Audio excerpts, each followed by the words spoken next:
Hey, E-Teamers! Today we get to talk about my favorite subject. Can anybody guess what that is? Families? And marriage! Yes!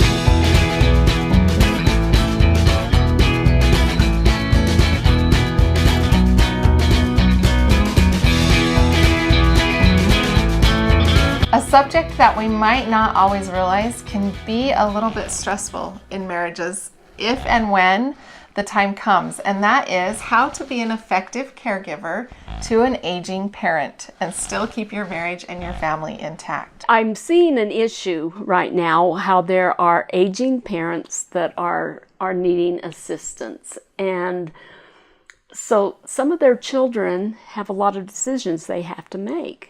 There's like, do I put them in a nursing home? Do I find someone that'll come in their home and take care of them, or do I move them into the home with me? I can see why this is a big decision, because not only does it have consequences on your lifestyle, but also your pocketbook, both your parents and potentially your own. Yeah. There are some preventative measures that you can do. I've been a caregiver for over 35 years. So I know, I've learned a lot from you. And so I have seen, if I'd have known this ahead of time, or if they'd have known some of these things ahead of time, then the parents would not need the assistance as soon as what they do now. For one thing, it's knowing the signs of a stroke.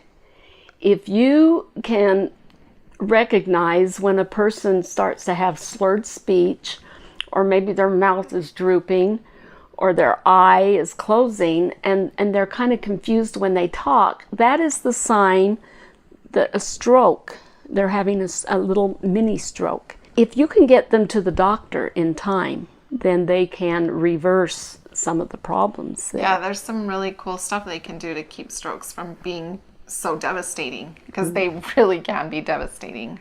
I mean, I was taking care of this one woman, and I was finishing kind of doing some work around the home, and she was gone, and she just came home, and I was just getting ready to leave. And she was having this slurred speech. But I had an appointment to get to, and I feel so bad because I wasn't recognizing it. She was just being really weird. But I had to hurry and get out in the car, and as I was leaving, I got a phone call before I got home from the neighbor saying, "Did you see anything weird going on with her?" And I said, "Yeah, she had a little confusion." She says, "Well, she's at the hospital now with a stroke." Yeah. And I was so grateful for a neighbor that recognized that, and they were able to reverse it, and she was able to come back home. But if that neighbor hadn't come over at that time, I would have felt so guilty, because she probably would have had to be in a nursing home and not live in her own home. So recognizing the signs of a stroke can help with preventing needing assistance. What else? What are some other things? The right kind of diet. Okay. You mean they can't live on Twinkies and French fries? No, or sugared cereal. One of the things that I did was, as we cooked meals, I would take leftovers and I would freeze them into little packages. Oh, wow, that's a fantastic idea. Yes. So when you're cooking just for your family. Family. Oh, wow. I love Prepare that idea. meals and put them in little containers Oh, my until you gosh. have about a month's worth of frozen meals, and then take it over to the parents. And they're getting fresh home-cooked meals. Gold nugget. Yes, that was a truly gold nugget, because we probably all do end up throwing out leftovers, where if just from the beginning we freeze them so they're fresh. Oh, I love that idea, Donna. Another way that we can help is visit them. Sometimes loneliness brings ill health. I would agree. As a breakthrough coach, I would absolutely agree that loneliness and experiencing it in my own life can be very devastating on our health and our mental health as well. And it doesn't have to be a stop by and visit, a phone call. A lot of times all they want is just a few minutes. Yeah. So checking on them every day and finding ways to keep them active.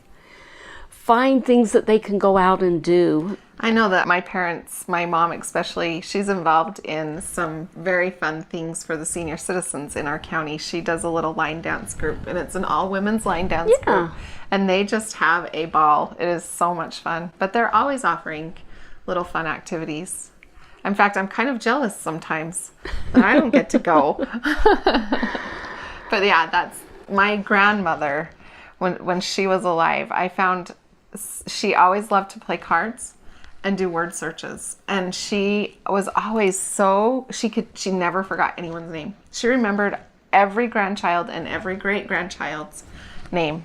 And I attributed that to her always exercising her brain. Yeah. So get jigsaw puzzles for them to do. Yes, I would do that with my grandma too. Sudokus. And that's something you can Crosswords. do with them when you go to visit. If they have a little place where they have a puzzle out, then you can sit and do that with them. That's really fun. Let's talk about, you mentioned before, the options are either putting them in a nursing home, finding a home person to come into their home and care for them, or moving them in. What are the disadvantages and advantages of a nursing home? Well, one thing in a nursing home, there's no one-on-one care. They usually have so many people to try to get to that often they're neglected.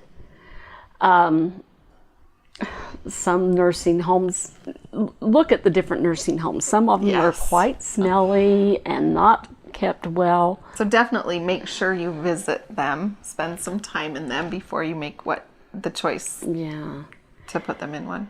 And the staff there, they don't know what your parents are like and how to care for them as well as you can. And usually they're understaffed. Another problem with some of the nursing homes is there's rules and regulations. I was so shocked when my foster daughter came home. She was training to be a CNA. Mm-hmm. And she came home so upset. She said there was this one guy there that was really neglected. And I went in to go help him, and they came at me and said, "Oh, you can't do that. There's other people that takes precedence for him." Because I did not higher amount, or what? I guess there were other people that needed more help, but they would not let her help him before other people were helped. That's really sad. And I don't know if that's true in all nursing homes, but in this particular one it was. So Can I add something? Yeah. I don't have nearly as much experience at this with you, but I did have, my grandmother was it wasn't a nursing home, it was an assisted living. Okay. And for the most part, it was a very good option for our family and what needed to happen. But we had to be very on top of things. We noticed that she at one point had bruising on her arms. Mm-hmm. And one of the caretakers had been, and when we asked her about it, someone had been squeezing her hands really hard, and they found out what particular employee that was and obviously fired them. But that's scary. That was heartbreaking for me. I cried for hours when I found out that my grandmother had been being abused that way. Yeah. And she didn't tell us until we asked her about it. And if we hadn't, I don't remember. She always wore long sleeves to keep her warm because she was always cold. And something was happening, and my parents noticed and asked her about it. And then she said, I think they had threatened her. She said they were pretty mean, and that was heartbreaking. So that's probably something you want to be aware of if you do nursing home, facilitated living, or having someone living in their home with them and taking care of them. Be aware of that. Talk to other people that have people there and see what references. Get references. Yeah, that would be a really good idea. But there are also advantages of having them in assisted care. There's a lot of activities there for them to do. Yes. They can do bus trips and go places together. The food that they bring in. My little twins are going to sing at an assisted living home, I think in just a few days. So they're having a little program for them to come and sing. They're with people their own age there, so they make friends. They're cooking for them. At least in my grandma's, she always had all of her 3 meals. And I've eaten at some of those, and they're really good. Yeah, they would feed us if we went into them. in to visit her at that time, they would always say, hey, do you want to sit down and eat with her? And another advantage is there's nurses on staff to help their needs that are on top of things. You can go visit and then don't have to worry about the small details. There's people there that will take care of their room, their clean medication, their medication and everything. And also with the facilitated living center that my grandmother was in, we could take her to family functions. We could go get her and take her. It wasn't a big deal to take her out and bring her back. And we had to sign her out, but it wasn't this big thing. It was very easy to do that. And there are some parents that would prefer to go there, and they may tell you, I don't want to be a burden on you. Yeah. So just fill out their needs and how they feel. The next option was to move them in with you, which is, there's several different options with that. Even you may just have an extra bedroom. You may have a mother-in-law apartment, or sometimes they're called a casita. That may be attached, or you may have enough space where you're looking at what I'm looking at doing right now, Donna, and that is building just a separate home that is very close to my home. Okay. We couldn't attach it. We looked every way. The way my house is set up on our property, we couldn't make it be the same place and make the floor plan flow very well. So we're looking at building a small home for my parents to move into. Their home is really big. They raised 5 children in that home. They have it's probably an acre or maybe even 2 of property they're trying to take care of. They're getting older. Their health is not that great. And so we're looking at doing that for them. There's a lot of things when you do move them into their home. You need to look at bedrooms. Do you have enough bedrooms that they can be in a room by themselves? And sometimes it's both parents, sometimes it's just one parent too. Well, and sometimes if it's both parents, they may want their own rooms at that point in their life too. They just sleep better in their own rooms. So all of that you need to take into consideration. And safety handrails, you need to make the place safe for them. You may need to do some changes in the bathroom so that they've got something that they can grip. Because if they grip the towel holder, they could pull rip it off the wall and fall and hurt wall. themselves. Oh wow, I hadn't thought of that. Yeah. Tripping hazards, if you have throw carpets on the floor, they could trip on it. Or children with toys. Toys, exactly. Or a live-in pet. Wow. Lots of things that you have to consider. And depending on the parent's mental state, sometimes they have Alzheimer's or senile dementia and they wander. Do you have outside doors that they can leave without you knowing, especially if you live upstairs and they're downstairs? Wow. I had my mother-in-law wandered. Wow. And so we never knew if she left and went out looking for her dad's home. Oh, wow. So you need to have an alarm on. And they do make those just individually for doors, right? We have one on my little girl's windows. So just be aware. Then you also need to establish rules as they move in. For example, maybe they get a little anxious if the grandchildren are around. Yeah. And so you need to know, do I need to keep the children upstairs and maybe only have certain times for them to go visit? Or maybe they want the grandkids there, but they don't really have their little area child-proofed and leave dangerous things around. Are they going to eat with you? Or do you have a little kitchenette where they can prepare their own food? But maybe it'd be easier for you to bring... preference again, right? Yeah, just maybe bring... between you and your parents. Yeah. And are you going to be cleaning, or are they capable? It's best if you let them do their own cleaning of their home, because it makes them feel... If they can. And maybe they have a car. Maybe they're still driving. Yeah, my parents are very much still independent, so they will be doing all of that on their own. So where do you have place for them to park the car? Yeah. And do they rent? Do you charge them rent? Right. When you're moving them you said she has a large home. She does. Are you going to have to build a place for them to put their stuff in storage? I am not have sure room? yet. It's a good thing I'm having this conversation with you.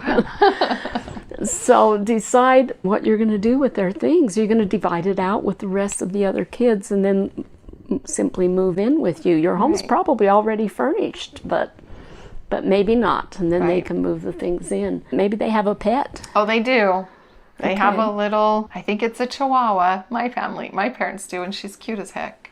But yeah, those are conversations, because what if if they're moving into your home and you have a child that's severely allergic to animals? Yeah, I can see that those things are important to discuss and be aware of. There are some financial issues to consider too, and it again depends upon your parents. If they need a lot of care and maybe both husband and wife are working, one of you may have to quit your job to be there for the parents, especially if they need 24/7 care. Wow. So that could put a strain on your family. Your food budget could be affected, especially if you're going to be feeding them. Consider, it's 2 extra mouths that you're going to be feeding. And if they don't have the income to pay for this, you're going to have to take over that extra payment. Yeah. We hope they have enough coming in. They should have some Social Security coming in. One other thing you may not have thought of, doctor visits. Are they able to drive themselves to see the doctor? Or are you going to have to take the time to drive them and stay with them and drive them back home? There is a thing called paratransit, that they will actually come to the home and pick the parents up and take them to the appointment and bring them back. Probably if you live in a fairly large city. Probably not if you live in the town that I live in. Not in the country. But if you are in a large city, That's a good service to know about. Look at paratransit and look and see if they have the right insurance to pay for their medical bills. You're going to have to get to know some of their financial things if they're moving in with you. What strain will this be on your marriage and family? Yeah. This is something to consider. I can imagine that a lot of people think about all of those little details that we've discussed and never once even stop to consider the strain that it can put on a marriage and on a family. For one thing, you're going to have to spend more time with them and less time with your husband and children. And again, depending on the care that they need. Vacation trips. Do they go with us? Do they stay home? If they go with us, what do we need to do to make them comfortable? Wow, all of this stuff that I've not ever thought of before. Wow. Yeah, it's like having kids again. Yeah. There are places where you can take your parents if they aren't able to take care of themselves for a few days. When you go on vacation, there are places that they will watch them for so much a day. I did not know that. And it's just a temporary where they can stay. So just a little mini vacation for them. Yeah, kind of a little mini vacation for them. Or you could hire someone to come in the home and stay with, so you could leave. Right. There's a lot of, if you're in a college town, there's starving students. But make sure you have references with these people. Please. Make sure you have references. Because some of the parents are defenseless. Yes. And some of these people can prey upon them. Another one is, if they're able to take care of themselves, is ask a neighbor to check in on them every once in a while. Yeah. And they'd be willing to do that. Or a sibling, or even a family member. Yeah, if you have older children that are there with them. Yeah. Because we went on a cruise one time, and our oldest child was 17, and they helped the meals and everything, and we were able to go. Another topic that you may not think of is incontinence and bathing. Yeah, those are, I'm sure, uncomfortable topics for both the caregiver and the one needing the care. I can see that can be sensitive. Can they take care of themselves, or do they need to help in bathing? And some of the parents are uncomfortable having, maybe it's your dad. Does he want you bathing them? Right. Or even if it was your husband, they may be a little uncomfortable. So talk to them about that. They also have aides that can come in and bathe them if you're with the program through the city or somebody comes in. Find out. It's so amazing that they have so many incredible, cool programs set up to care for and help the elderly and the people caring for them. That is amazing. If you look at it's called aging services. You look at it in that county, and depending on their finances, it tells you whether or not they can come in and help. Do you know if medical insurances will pay for anything like that? And some medical insurances will pay. So that's something to look into. Find out, because that is such a relief to have help coming in. I can imagine. And back to the bathing, a lot of them send the women in to bathe, and sometimes the dad would be, I don't want a woman bathing me. Right. And they do have men.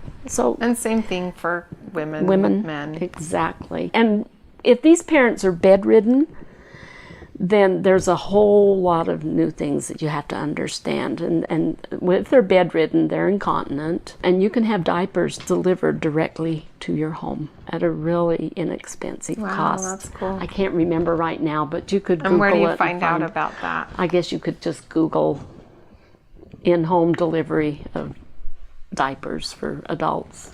Adult diapers. Okay, that's cool to know. And then there's many devices to make your job easier if they're bedridden. There are people that will help train you how to, if you are sitting there and you need to be, you don't just take them like this and lift them. You have to take care of your back and have them put their arms around there and lift them and transfer them to the wheelchair. You have to learn the steps of how to care for them. Well, just like you have to learn how to care for a baby, right? Exactly. Exactly. Yeah. And there's these special chairs, reclining chairs that you can buy, that you can put them in, and there's a button that will actually stand them up. Yes, my grandma, she died of Lou Gehrig's disease, and before she passed, she had one of those because it was really difficult for her to get out of a chair without one of those. That was very helpful for her. Very helpful. Another thing are these stair chairs that you can install. I saw those on YouTube that they sit in and it rides them up the stairs. And if this parent stays in home care, look into getting one of those chair stairs, especially if they're in a multi-level home. Yeah, they are cool. It really makes a difference. How is your personal power affected by have you ever thought of that? Wow. That is another thing that I'm sure most people don't even stop to consider. I just think back to my time as a young mom when all of my first 3 children were little tiny babies. That I had never stopped to consider how that would play into my personal power and my emotional state. I can imagine it's probably very much the same now, even maybe more so, because now the person that raised you is now the person that you're caring for. Mm-hmm. And so roles have essentially been switched. Wow. Yeah. Wow. And a lot of times you're stuck at home caring for them. Mm-hmm. I mean, and in such a way it's so beautiful, right? Because how can we ever repay our parents, really? My parents did so much for me, and what an opportunity for me to get to share. There's still a lot of emotions and a lot of preparation. The understanding ahead of time will help negate a lot of negativity that could happen. Yeah. And consider there's a lot of things you want to do, and you're going to have less time to be able to do those particular things. Mm-hmm. On the other hand, I know some of the people I took care of, they love to be read to. I love to read. And so it's an opportunity for you to sit and eat a meal with them and read, or while they're eating, you can read them a story. So you get all these books read right. that you wanted to read and get close to them. You can also start to feel guilty if you leave them. I can see that. Please don't feel guilty, because you can't take care of them if your cup is empty. Right. And it's okay. It's okay to go on those vacation trips. And, they'll be okay for a week without you, especially if you've prepared. Right, made arrangements and trained someone well of their needs. Yeah. And they might actually even enjoy a little break from each other. What do you think would be some of the positive things about having parents with you? I mentioned one before, just repaying for everything that they did for me as a child growing up. But also, I think it would be fun. I can see just having quality time to spend. Like with my parents, I don't take a lot of time to just spend quality time with them because my life is so busy. I'm running from one thing to another with my kids, and having just that extra time when I would normally be at home alone to be able to visit and spend time with my parents, I can see that being a beautiful treasure that I would be very grateful for when they were no longer here. Have your phone in hand with the speaker going and interview them. Yes. Because there's a lot of fun topics that come up when you're talking to them, and what a great way of getting their preserving history. that. Preserving their history. Oh, I wish I would have done that with my grandma. There's peace of mind having them near. Knowing that they're okay. And yeah, because if they're in their home taking care of themselves, you're always wondering, have they fallen? Yes. I haven't heard from them. Why are they not answering their phone? Yes. And you're constantly going back and forth and back and forth. And so just having them there, so you just run downstairs and check on them. Another advantage, if they do pay rent, it helps you lower your mortgage payment. Yeah. And some of them are more than happy to do that. Right. Because they can. Yep. I've kind of mentioned some of the community help that is available. Yeah, that's been awesome to know about because I was not aware of that before. And they also have workshops just for caregivers. They teach you how to be a caregiver, and I said they teach you how to lift and how to do all of these different things. Sometimes you're dealing with catheters, and you have to know how to deal with catheters, when to empty the bag, and if you need to. It's just a whole new world, how to watch for bed sores. Yeah. In the later part of their lives, you may want to have hospice take over. Yeah. Some people look at hospice and went, oh no, that means they're going to die. To me, hospice is there to make them comfortable. Right.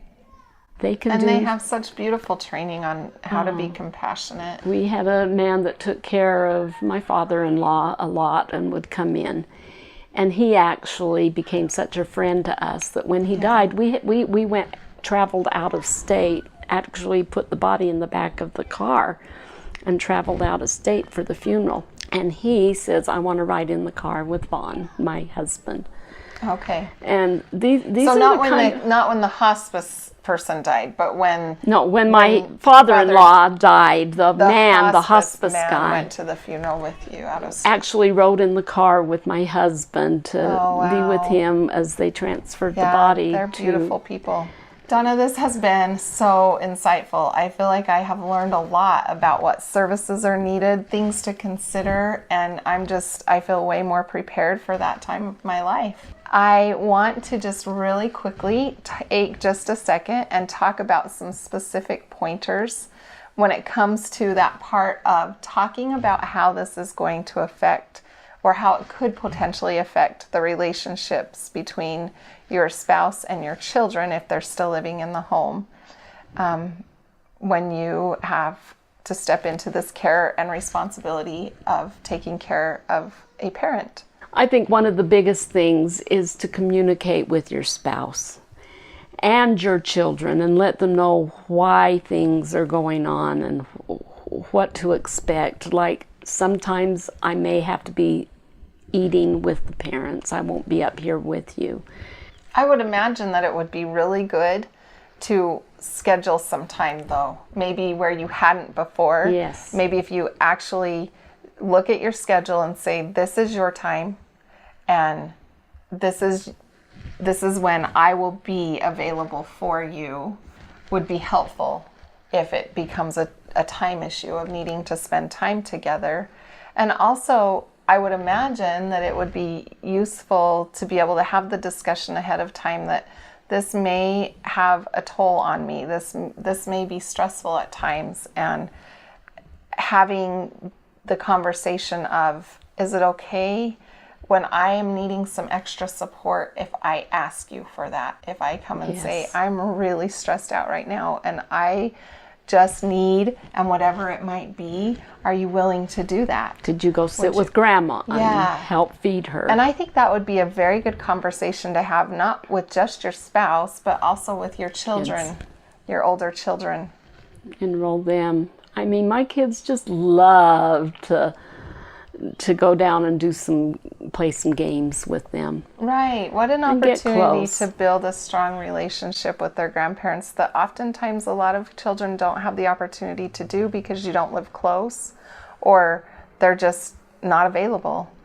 So communication is big, and understanding, also having discussion ahead of time about how it might affect you. And there will be unique things come up with your individual lifestyles that we can't tell you what needs to be addressed. But as you talk to one another, and there might be concerns that your spouse has that would be good for them to be able to address as well. So having communication and then having plans and ideas for how you're going to work out the things that you come up with that might be a problem, whether it's scheduling time or being able to have a phrase that clues someone into what might be going on. I think all of those things would be really great to talk about ahead of time. Thank you. Thank you for coming. Do you have anything you'd like to close with? Yes, I just want you to realize that this is not a lifetime commitment when you do have them in your home or you are having to be a caregiver. This is giving the elderly quality care in the last years of their life, and it can be very rewarding.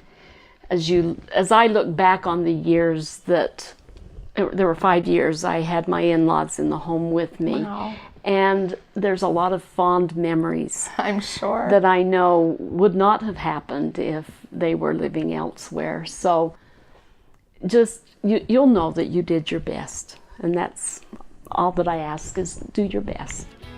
Awesome. Thank you, Donna.